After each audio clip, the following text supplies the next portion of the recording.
जय श्री कृष्णा, राधे राधे। आज हम बात करेंगे गुरु पूर्णिमा की। देखिए, गुरु पूर्णिमा जो है आषाढ़ मास की पूर्णिमा को गुरु पूर्णिमा कहा जाता है। इसे व्यास पूर्णिमा भी कहा जाता है। वेद व्यास जी का जन्म दिवस इस दिन होता है। वेद व्यास जी ने वेदों का ज्ञान हमें दिया है। वेद व्यास जी ने 18 महापुराणों की रचना की है। वेद व्यास जी ने महाभारत की रचना की है और गीता जी हमें मिली है, जिसमें श्री कृष्ण कहते हैं कर्म कल, फल की इच्छा मत कर। तो देखिए, गुरु पूर्णिमा पर करना क्या है, आपको स्नान करना है। अगर आप पवित्र नदी में नहीं जा सकते हैं तो गंगा जल को मिलाकर आप स्नान कर लीजिए। उसके पश्चात आप शिवालय जाइए, भगवान शंकर का जो है जल से, दूध से, मिश्री से आप अभिषेक कीजिए। भगवान शंकर को भोले बाबा के शिवलिंग पर आप दूध में मिश्री डालकर चढ़ाइए। उसके पश्चात भगवान श्री हरि का जो है ध्यान करें, सत्यनारायण की कथा करें, क्योंकि देखिए पूर्णिमा जो दिन है वो भगवान विष्णु के सत्यनारायण रूप को समर्पित है। सत्यनारायण भगवान की पूजा करने से, कथा करने से माता लक्ष्मी की कृपा प्राप्त होती है।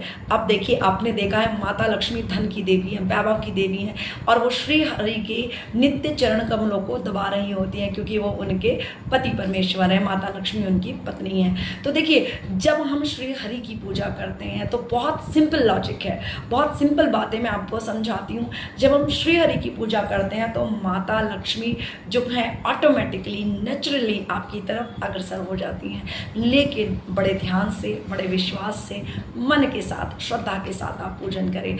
आपको पीपल के वृक्ष पर दीपक जलाना है। पीपल के जल को पहले स्नान कराना है, मतलब 1 लोटा जल दें।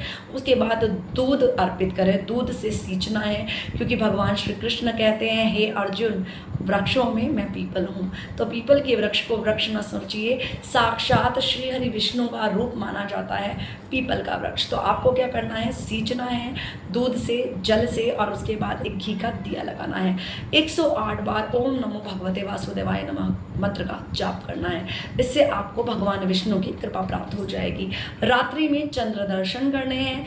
चंद्र दर्शन करने के बाद चंद्रमा को अर्घ समर्पित करना है। अर्घ में चावल, मिश्री, दूध या फिर खीर आप समर्पित कर सकते हैं। जिन पति पत्नियों के बीच में नित्य क्लेश लगे रहते हैं, जिनके जीवन में कुछ रिलेशनशिप इश्यूज़ हैं, वो दोनों पति पत्नी दंपत्ति मिलकर चंद्र दर्शन करें और साथ में चंद्रमा को अर्घ दें। देखिए, ये छोटे छोटे उपाय जीवन में बड़े कारगर हैं।